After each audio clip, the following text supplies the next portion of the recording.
Good morning. I want to thank you all for being here.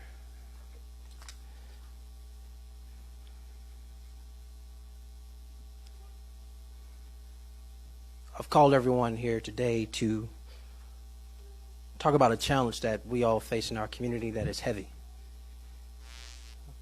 I think it will take all of us to tackle this challenge.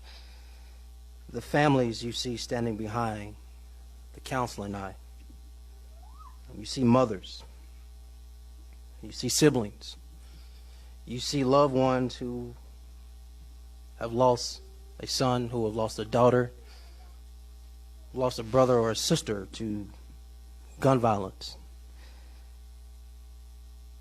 I count myself among these families. Each of us has a story to tell, and I think today we also have a challenge. We have a challenge for each of you. But I think it's important to start by having one of these mothers come forward to share, like many of the other mothers in our city, their pain and their story, and taking their tragedy and working to make a difference since their tragedy. Ms. Carolyn Johnson. Thank you, Mayor. When I was initially asked to be a part of this campaign, it touched my heart dearly and deeply. Being a mother who has lost a child to gun violence in this city, it's devastating. And you see us standing here today, it's not easy for us. It's not easy to get up and stand up and talk about the loss of your child. My son's birthday is tomorrow. A very hard day for me and for my family. But whatever I have to do to fight through the pain, to get the message across, to let everyone know that, yes, it was my house then, and the people standing behind me, including the mayor, it was their house. But it could be your house next. We didn't expect this to happen to us. We didn't ask for this. My son was going to a birthday party and said, "Ma, I'll be back." And I expected him to come back home because I taught him all the right things to do. But a bullet has no name on it. And it's going to take all of us banding together, coming together to tackle this thing. It's plaguing our communities. And there is something that can be done. But we have to put aside all of the titles, all of the egos, the politics, and let's band together for this campaign. Let's fight and help one another. And I'll close with this. I had to walk behind the casket that carried my dead son's body. So I'm asking you to walk with us today so it won't be you tomorrow. Thank you. Thank you so much. I know that was hard. It was hard to hear, so I imagine it was harder to do and say. But I want to thank Carolyn for sharing a portion of her story. I want to thank all of these mothers who you see, and sisters and family members you see standing behind me, for sharing and being here in this moment. You should know it is extremely hard for them. My mother is one of the people standing back here because they all share in something that they don't want to be a part of. You're talking about people who wake up in the middle of the night reaching out for a loved one that they can't touch. Can be walking the aisle of a grocery store and sitting in church and just start crying because they're thinking about their son or their daughter. It's not just the people you see standing behind me. People are seated out here who have lost loved ones as well. And so I want to recognize all of them and stand with them to say I support them. In the council, in our Jefferson County delegation, we all support them. But I think it's something deeper, which is why we've called you all today. From January 1st to January 31st, the first 31 days of 2019, we had 8 murders in our city. From January 1st to January 31st, the first 31 days of 2019, we had 18. 18 felony assaults in our city. That's people shot with a gun but survived. From January 1st to January 31st, the first 31 days of 2019, we had over 800 gun-related calls. And from January 1st to January 31st, the first 31 days of 2019, Birmingham police removed 145 guns from our streets. Last month, on Warrior Road, a car full of 5 young people. The car was riddled with bullets. All 5 of these young people were hit. Luckily, they all survived. This month in February, as we close out February, within the last 7 days, a car was pulled over. The car had 6 teenagers in it. All 6 of them had a gun on them.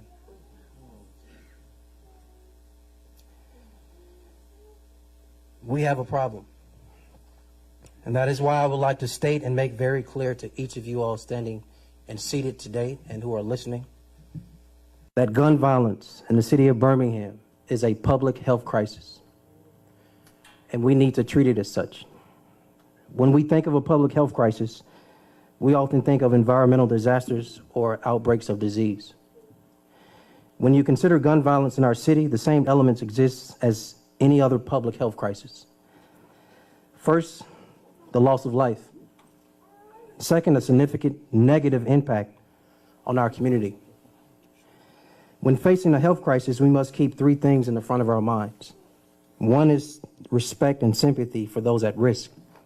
And if you don't know who is at risk, let me tell you, it is young black boys and black men in this city. We need coordinated efforts with trusted institutions who can help us develop solutions. And we need dedicated, trusted media outlets, which includes you all, to keep residents informed of the work being done to safeguard them and empowered with important information to make the city safer. Essentially, we all have a role to play. In a health crisis, we turn to our health professionals because they have the training and expertise to help us find solutions. That is why I am thankful for Jefferson County Health Officer, Dr. Mark Wilson, for being here today, who will come forth now to speak more of declaring gun violence in our city a public health crisis.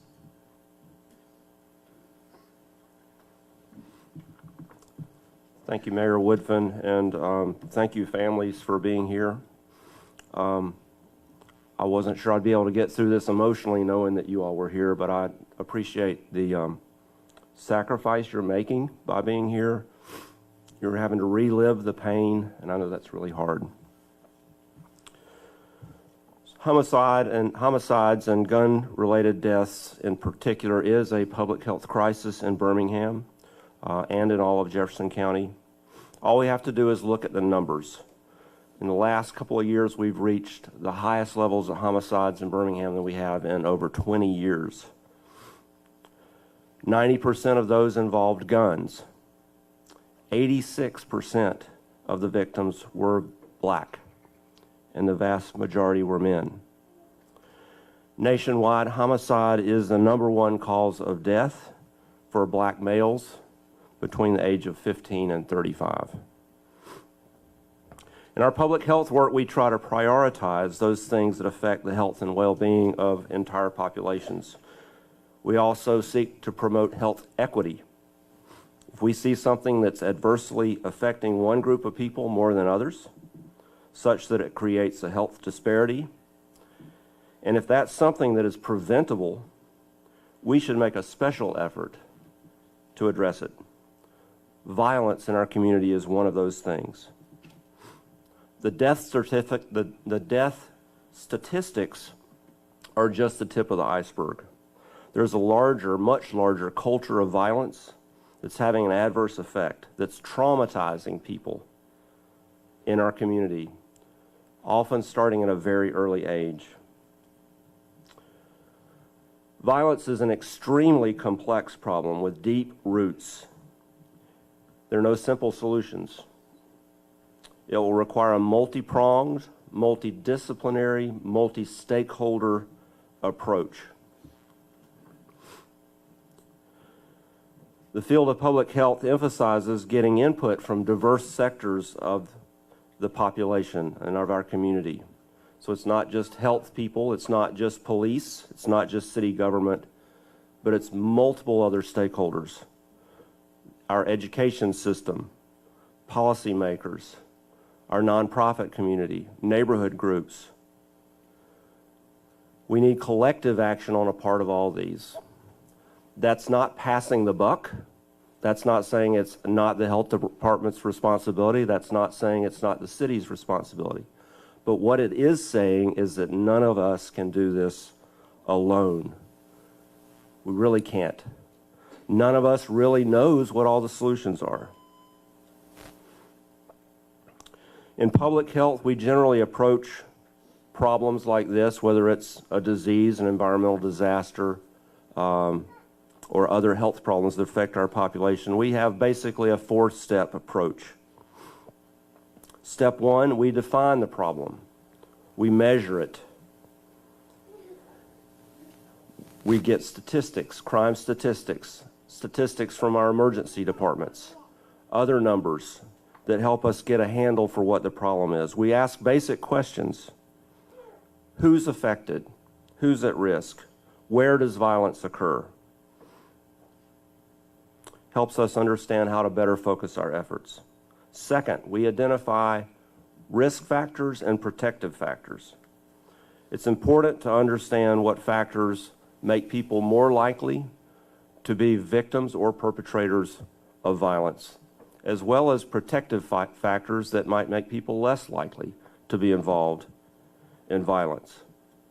Those aren't necessarily cause and effect, but again, it helps us identify some things we can do that may make a difference. Third, we develop a strategy. I think in this case, we develop multiple strategies. And then we try those strategies out and we test them. We use research. We look at examples of things that have worked in other communities. In public health, we like to compliment other people by stealing their ideas. But what works in another community may not work in our community. So we have to have a lot of input, again, from our community. Is this going to work here? Why will it not work here?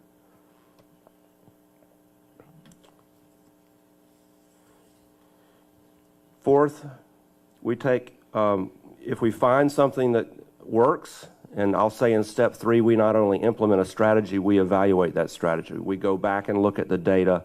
We measure, did it make a difference? Did it not make a difference? If it didn't, we take another approach, or we try to tweak that approach. Fourth, if we find something that works in one area in our community, then we try to adopt it on a more widespread level so that we can benefit the entire population. So we can talk a lot about statistics, we can talk a lot about strategy, we can talk a lot about public health methodology, but what really needs to drive us here, and what does drive me and the people at our health department and the people you see up here, is the people. This is about people. People you see up here. If any of you thinks that this is somebody else's problem and not your problem, you're wrong. And that goes for people living in the city of Birmingham, but the people that live in our surrounding communities. In health equity principles, it is a true fact that if we have one part of our community that's suffering from disease or premature death or the impact of violence, it's affecting all of us. That's a true fact. Jefferson County Department of Health stands ready to work with others to address this problem.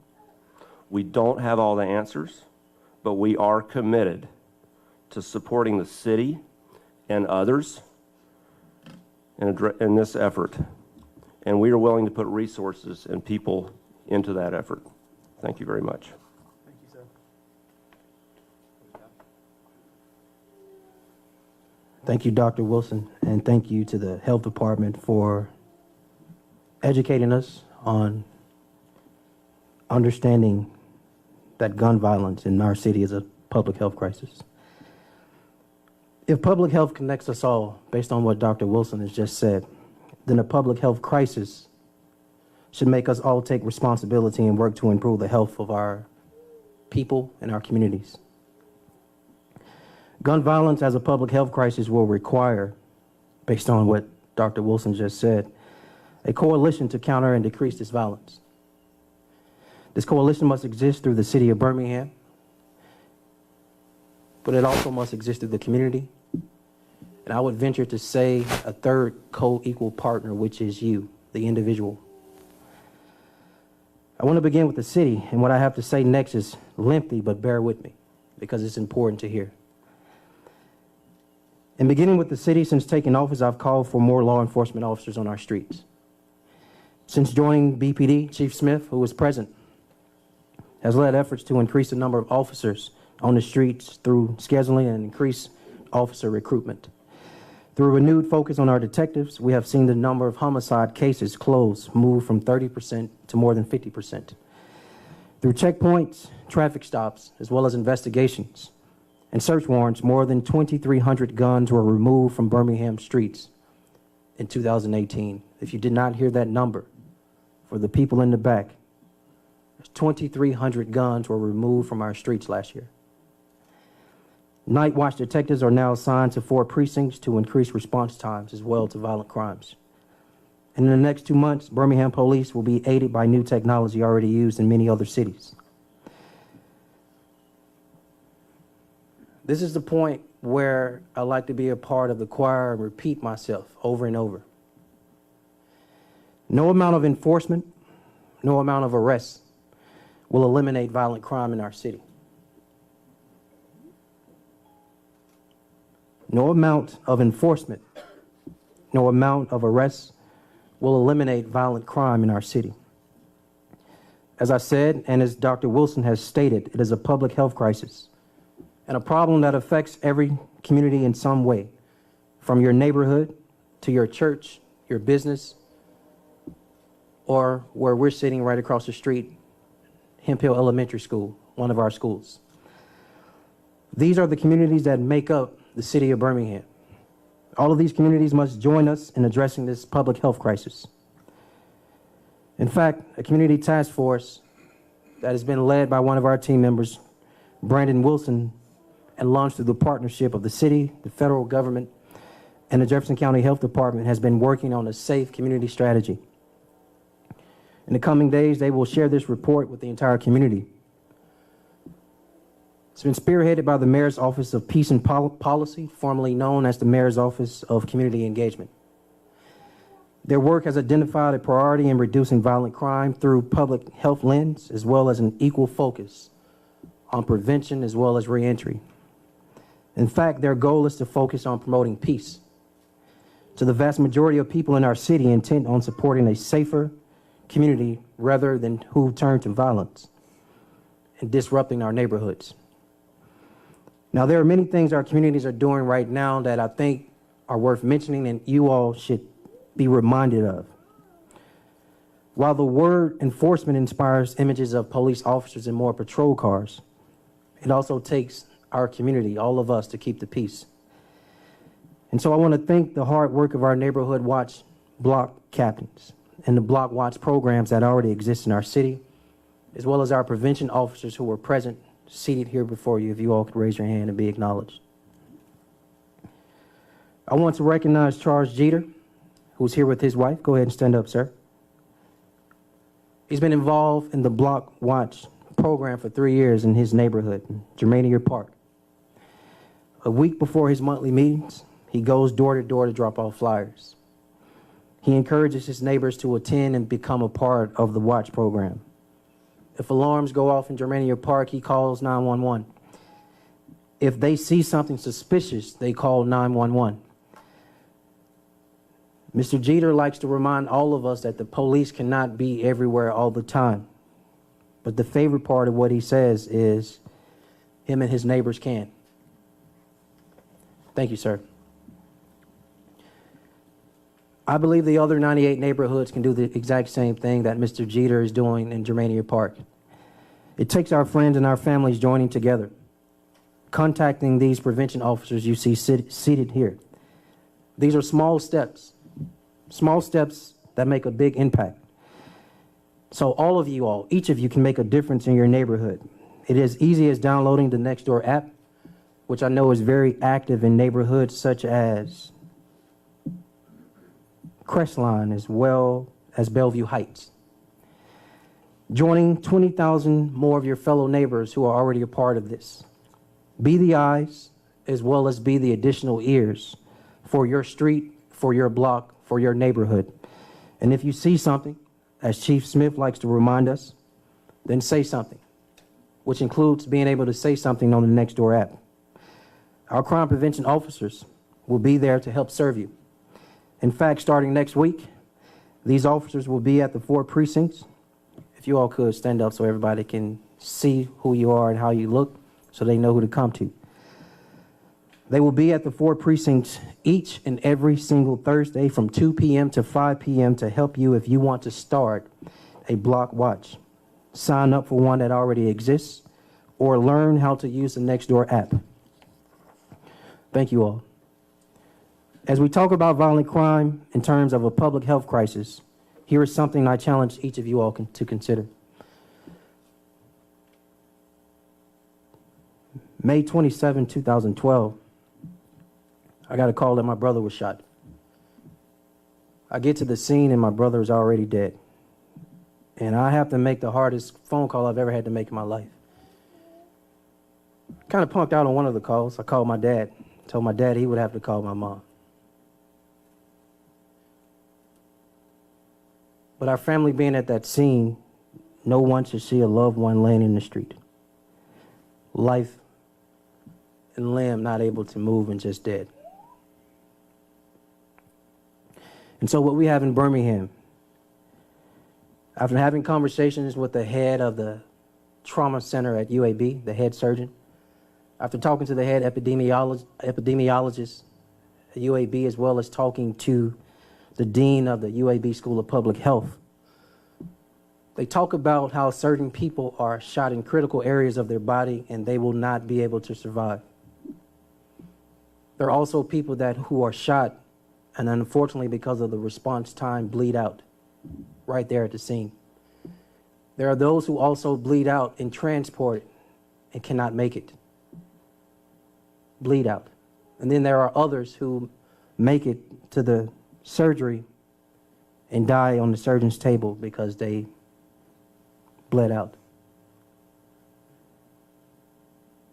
When we say it's a public health crisis, it really is a public health crisis. But there is a national campaign that exists that our city must join in, which is the Stop the Bleed campaign. Which is a training effort to empower everyday people on how to save a life through the information they need to stop severe bleeding from a gunshot. This training offered in town by medical experts at UAB who are with us this morning. Where are you all? Thank you. Is no different than learning CPR. The knowledge and skills can make a difference when minutes count. I urge everyone who hears this message today to go to birminghamal.gov/peace and find out how you can sign up for these classes to be held at Birmingham Rec Centers in mid-March, which starts in a couple weeks. These are just some examples of how our communities can make a difference in our campaign for peace. As I close out, a couple things I need to say. And they touch on city, they touch on the community, and they touch on you. I often like to talk about people in our city. Unfortunately, there are too many people who like this whole culture of no snitching. And then there are those who have legit fear, y'all. They are afraid to talk to people. They are afraid to call 911. And then I got some what I call quiet favorite heroes. Those who are willing to get involved. Those who are willing to join their block watch. Those who are willing to, if they see something, say something. We have given you ways to be a part of the solution. Perhaps the most important thing each of us can do is inform ourselves. Take time to go to birminghamal.gov/peace and find out how you can make a difference in the city, in your community, on your street, on your block, and how you as an individual can make a difference. These mothers you see standing behind me, these siblings and family members you see standing behind me, you all should know they have no desire to be here. They have no desire to be standing before you all. They have been thrust into a sisterhood that they did not sign up for.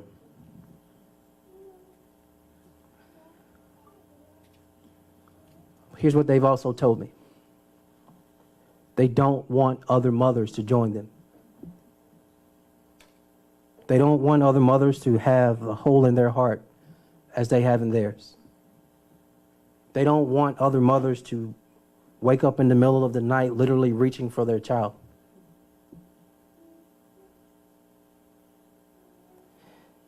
Yet they have the courage to share their heartbreaking stories in hope of making a difference. And so at this moment, if you all could take one moment, I will stand to the side as we share a new public service campaign where you see these strong women who have lost their son or daughter speak voice to their pain.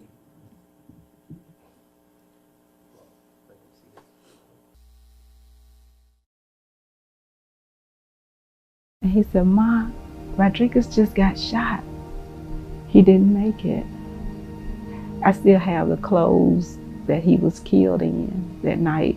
And, I pull him out and I talk to his son about it because he wants to know. He wants to know what happened to his dad.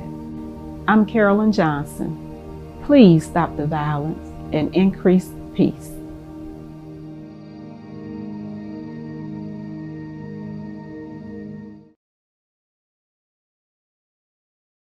He said, "Jason is gone." And I just couldn't put my thoughts around that. He should be here. He should be here.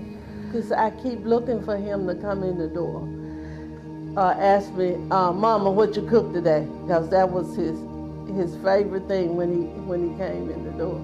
I'm Jessie Jones. Every life matters. Increase peace. I got a phone call and everybody was just screaming. And I'm like, "What's going on?" And they said, "April's been shot." They said, "She's still at the park." It seemed like I was running in slow motion, trying to get to my baby. And all I can see is a park full of people and my baby covered with a sheet. My name is Shonda Millhouse. Every life is precious. Please increase peace.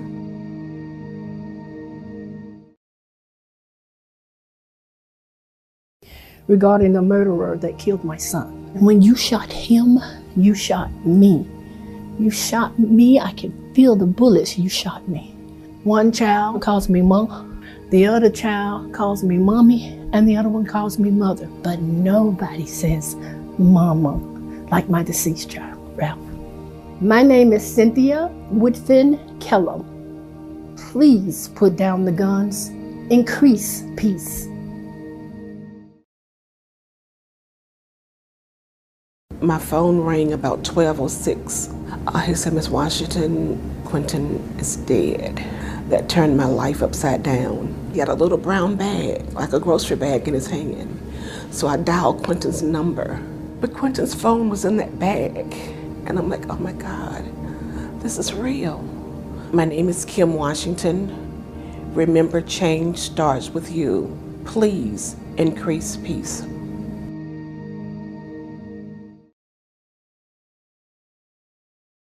About 12:30, I get a call asking me if I was the mother of Crystal Bennett. But never in my wildest dreams did I think my child was dead. My name is Sylvia Bennett Stone. Remember, your Every action has consequences. Increase peace.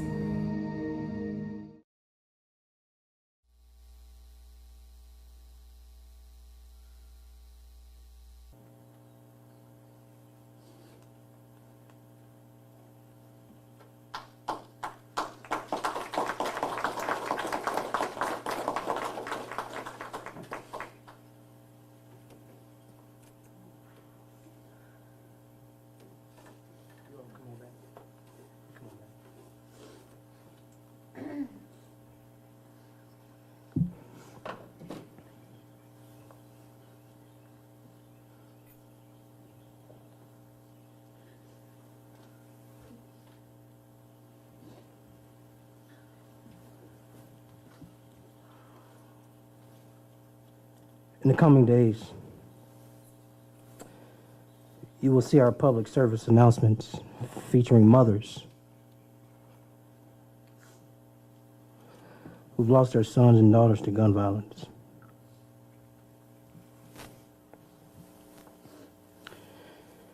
We call it Increased Peace, and it is a call to action for everyone. I want to encourage our Birmingham broadcasters gathered here today to join us in sharing these stories. We ask that every group hearing this message today join us in sharing these stories. Our conversations have only started. There will be more opportunities to discuss our public health campaign to stop the violence. I believe together this city, as well as this community, must build on this effort to increase peace in our city. And I want to thank you for your time. I will take any questions. Cheryl.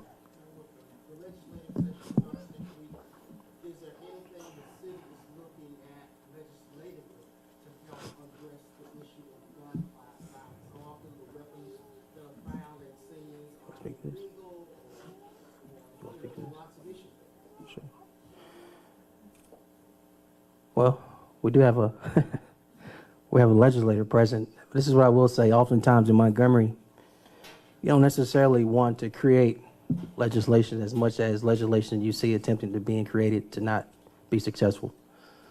Right now, there are talks of legislation that will allow folk to just ride around carrying guns.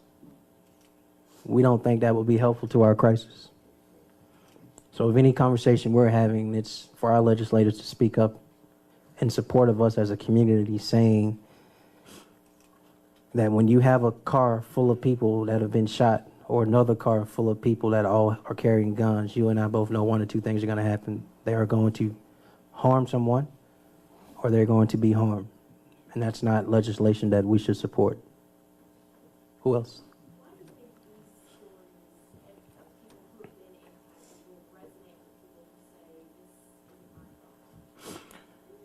So what I like to tell people is often or lately we've become desensitized to gun violence in our community. We read an article on AL.com and we go about our life the next day. We read about it or read the comments on where they at and go about our life the next day. These people aren't able to go about their lives the next day.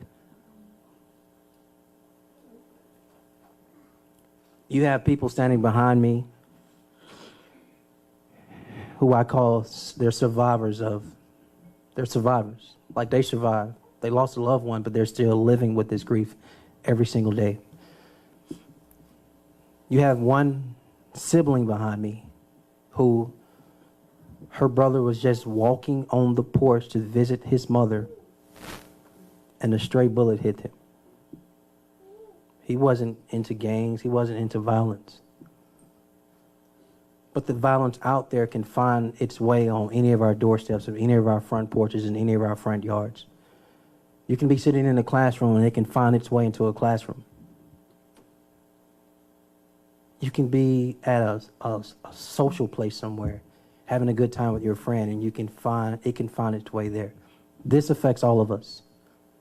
And so none of us have the luxury to be desensitized to it or only think because it's affecting young black men that it's okay, because it's not.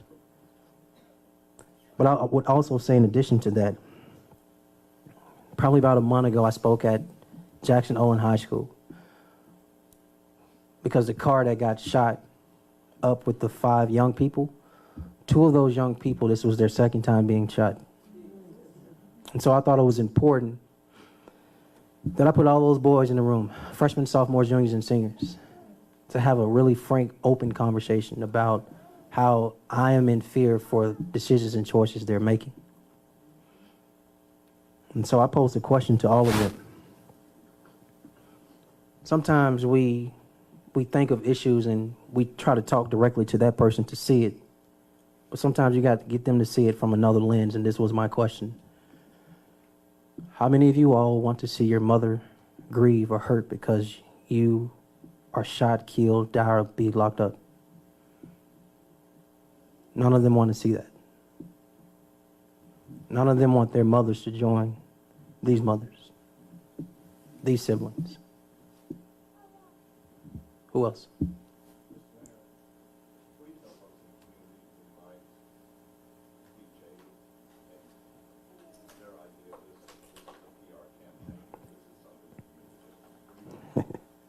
It is a campaign. I'll be honest with them. Y'all remember how I told, here the counselors over here, I just shared a story with the counselors about how in America, when we've declared something that we're against, we know how to campaign against it. Cigarettes is a great example. There was a point in time in our community, in this country, cigarettes were everywhere, billboards, commercials, TV, radio, all in the movies. It was cool to smoke. And then at a certain point of time, we all started publicly talking about the results of nicotine and cancer. And this public campaign made its way all the way to the footsteps of City Hall, where we banned smoking in public places. A comedian said this, but literally you damn near have to leave Earth to smoke a cigarette. But yeah, absolutely. And I'm gonna finish this point and let Doc speak, because he can speak more to this than I can. When you declare something a public health crisis, you have to put it in front of people every day, every week, every month, until this problem decreases. You do. So those January numbers I read, I plan to tell you all, today is February 28th, and so in March I will share with this community gun violence will happen in February. In an ideal world, those numbers will decrease. But I'm going to keep talking about this out loud till we all be the opposite of jaded, stand in this fight, and find a way to stop this issue in our community. Doc? I just wanted to add to that an invitation to you in the news media and anybody else in this community. Hold us accountable. I think it is easy to have a big campaign, a big announcement, say we're going to do this, rah, rah, and then it sort of does fall by the wayside. It was a nice idea, but you know what happened? I have fear of that happening all the time, whether it's this or some other thing that we get excited about. So I would invite you to call me, say, Dr. Wilson, what about what you said a year ago, how we're going to work together on this? Where are we? Please. And I think the mayor would agree. Hold us all accountable to this. Make us stick to it.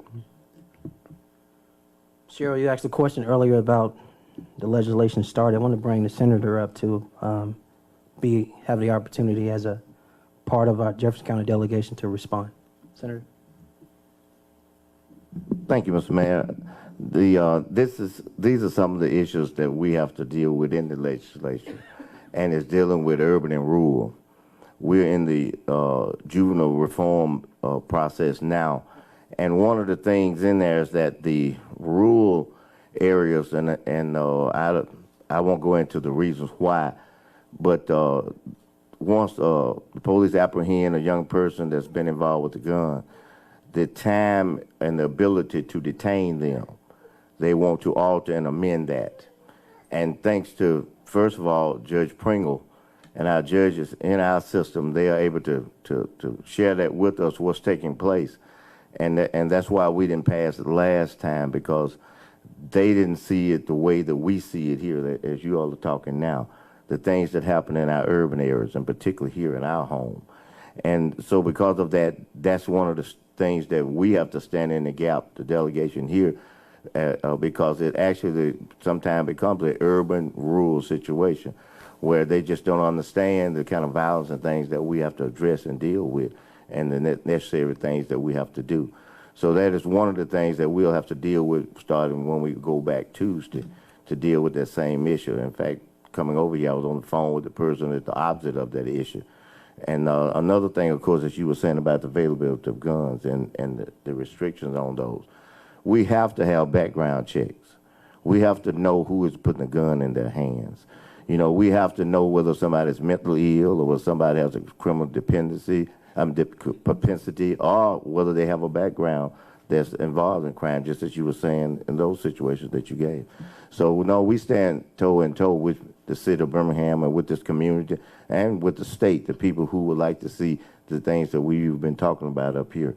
So we're in a position that's not so much as to convince us, the council and you, but to let us know and to share with us those kind of things that you have done today. And then we're going to deal with it on that end, because it's unfortunate in Alabama, but it's true that we don't have a tremendous amount of home rule. So those changes that you're talking about, we will have to address those and represent our area in it, and we stand ready to do it. Thanks, sir. We'll take one or two more questions. Yes? Can you expand more on the block captain program and how expanding that program can help with the problem? I could, but I feel good enough to empower one of these folk who are on the ground every day to do that. Come on up, young lady.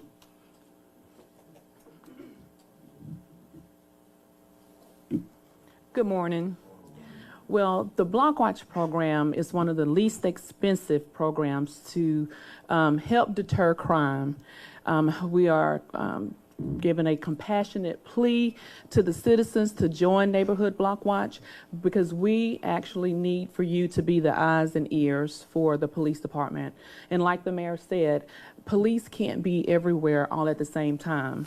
So the Block Captain program is vital now, but we are asking that more people get involved in their neighborhoods. And that's what, you know, the mayor wants us to do. And so we will be available at each precinct from 3 p.m. to 7, starting March the 7th. For anybody that's interested, please come by. We'll give you information about the program, and then we'll educate you on how to go out and get your neighbors involved. Okay. You get the last question, young lady.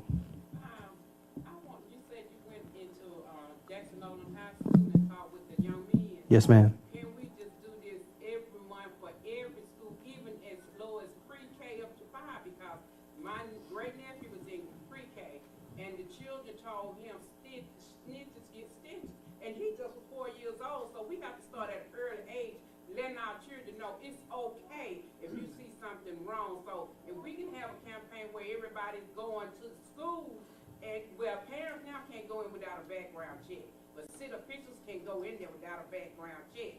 So if we have someone going into school every week telling our children, is meeting with them and get them to understand, it's okay if you see your friend doing wrong, you got to tell your friend you're wrong, or I'm going to tell an adult. You know, we got to teach our children that, and not teaching them, don't tell because you're going to go to jail or somebody going to kill you. We got to set that example as early as pre-K. Yes, ma'am. So I'll close with this, and part of this closing is answering or addressing her comment and question. I'm proud to stand with Crystal Smitherman. I'm proud to stand with Clinton Woods. I'm proud to stand with Dr. Darrell O'Quinn. I'm proud to stand with Wardine Alexander, John Hiller, as well as Madam President Valerie Abbott, who I know are not only active in their city council districts they represent, as well as their neighborhoods, but they're active in their schools. You know, I try to get to every school, but I can tell you, them as well as their colleagues who are not here, we are very concerned about our youngest generation. And I'm proud to stand with them, happy that they're here, because they share in this same having sense of urgency of addressing this issue and engaging our young folk. The whole idea, y'all, is not to just focus on getting people to put guns down in this hand. There is a more important focus, which is to have our young people never pick guns up. Thank you.